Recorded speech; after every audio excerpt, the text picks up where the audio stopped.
ازيكم يا شباب، اهلا بيكم في اول حلقه من حلقات كورس المونتاج بواسطه برنامج ادوبي بريمير. في الكورس ده انا هركز معاكم على ان نشرح كل حاجه بشكل بسيط وسلس من البدايه خالص، وهنعتبر ان الشخص اللي داخل يتفرج على الكورس ده هو اول مره يمسك كمبيوتر واول مره يتعامل مع المونتاج، ومجربش حتى انه يمنتج حاجه قبل كده، ولا حتى بكاب كات على التليفون ولا بكانفا ولا باي حاجه. فلو انت شخص اول مره تمسك ماوس، اول مره تمسك كيبورد، وعايز تعمل بقى فيديوهات وتيجي تعمل محتوى ومحتاج الفيديو اديتنج او شغل المونتاج في الفيديوهات بتاعتك، فالكورس ده مخصص ليك انت. كل حاجه في الكورس ده هنركز احنا نشرحها بالتفصيل، وكل حاجه تكون واضحه وسهله لكل الناس. في البدايه انا عايزك تركز على نقطتين قبل ما تبدا تتعلم مونتاج، لازم تكون فاهمهم كويس جدا عشان ده هيساعدك على المدى البعيد والقريب وانت شغال في شغل الفيديو اديتنج. اول حاجه لازم تفهم ان شغلك كمونتير او واحد بيعمل مونتاج، انت لازم تكون بتعرف تحكي قصه.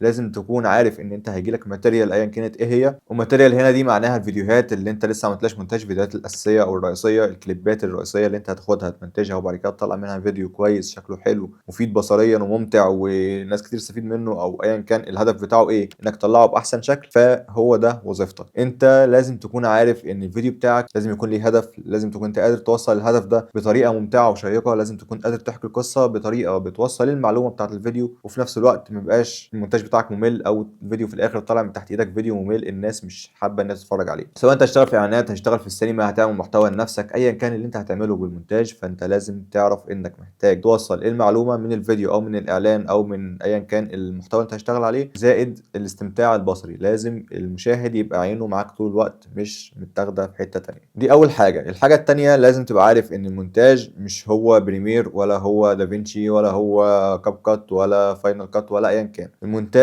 او الشخص المونتير هو شخص حكاء او شخص بيحكي قصه. ولما بطلع بره بلاقي ان المونتيرين التانيين مش فاهمين دراما، ودي مشكله كبيره جدا. ان انت اهم حكاء في الفيلم هو المونتير من الاخر، لان هو معظم المونتيرين فاكرين الصياعه ان انا بدوس على الزراير بسرعه وكليك بسرعه وبخلص لك اللي انت عايزه بسرعه، لكن انا النهارده انا بعمل دراما وبحكي بالمونتاج. فالمونتير اللي بيبقى ذهب، اللي ازاي بيحكي بالتقطيع وازاي يغير الحكي. على فكره احنا لو قلنا ده قبل ده هيفيد في ان احنا نحس ده. قليل قوي اللي بيعملوا كده، قوي.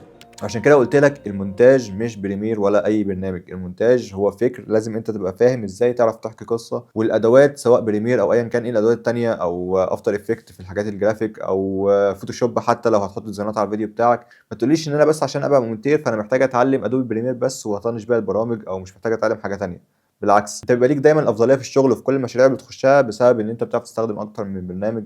وان انت لو جالك مثلا مشروع وانت محتاج تعمل ديزاينات او محتاج تحط في المشروع ده حاجه لها علاقه بالجرافيك وعرفت تعملها بنفسك، فده هيزود من قيمتك في السوق وهتزود من طبعا المكسب بتاعك. فعشان كده اول معلومه ان انت محتاج تفهم كويس ازاي توصل القصه من الفيديو او توصل المعلومه من الفيديو. تاني معلومه ان انت محتاج تتعلم كذا برنامج مش ادوبي بريمير بس. دي حاجات لازم تخليها في ذهنك من البدايه كده وانت بتبدا في الكورس ده، عشان خاطر احنا هنعلمك بس الحاجات الاساسيه، او انا هعلمك في الكورس ده حاجات اساسيه جدا، بيزك جدا. ممكن بعد كده واحده واحده نخش في تفاصيل او حاجات تقيله شويه، لكن في الاول وفي الاخر انت لازم تشتغل على نفسك، لازم تشوف كورسات تانية، لازم تشتغل في برامج تانية، عشان في الاخر تبقى قادر ان انت تحكي قصه ومعاك ادوات كتير. بتبقى دي زي قوتك او الاسلحه او الادوات اللي بتساعدك، اللي هو الكنز بتاعك حرفيا، اللي بيخليك انك تقدر تعمل اللي انت عايزه، تقدر توصل لمام بافضل شكل انت متخيله ان هي ممكن توصل بيه. نقطة كمان مهمة جدا، طول ما انت شغال في المونتاج هتقابلك مشاكل كتير، زي مثلا في غلطة في التصوير، غلطة في الماتيريال، في ماتيريال ناقصة.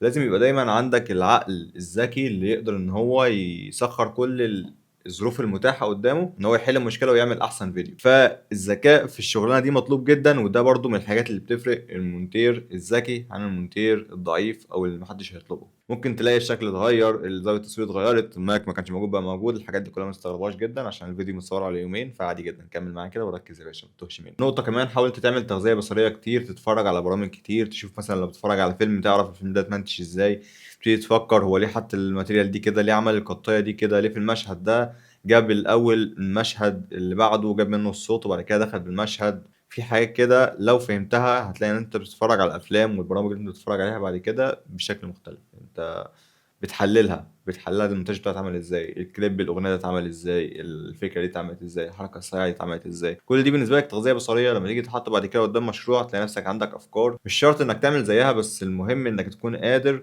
تعمل حاجه بقوتها، او على الاقل تكون اخدت حته من هنا وحته من هنا وتعمل حاجه جديده كده خاصه بيك. كل الفيديوهات بتاعت الكورس ده هتلاقيها جاهزه على القناه في قائمه تشغيل، بدل ما تتوه وسط الفيديوهات بتاعتي هتخش بس على القناه على قائمه تشغيل، هتلاقي قائمه تشغيل كامله فيها الفيديوهات بتاعت الكورس ده، تقدر تجيبهم بالترتيب كده يا باشا وتركز وتصحصح معايا في الشرح بقى. وطبعا عشان نعرف نتواصل مع بعض ونتابع مع بعض، لو حد فيكم عايز اي سؤال فهتلاقوا سيرفر الديسكورد موجود تحت في الوصف، وهتلاقوا سيرفر البيج بتاعت الفيسبوك بتاعتنا او الجروب، وتقدروا تخشوا برضو لو اللي عنده اي اسئله، اللي عنده اي استفسارات يقدر يبعتها هناك. ولو في حاجه يعني شخصيه او مشكله كبيره بس يا ريت تكون فعلا مشكله مهمه، تقدر تبعت لي على الانستجرام بتاعي على الدي امز، وهتلاقي برضو اللينك بتاعه تحت في الوصف. اشوفكم في الفيديو الجاي، السلام عليكم.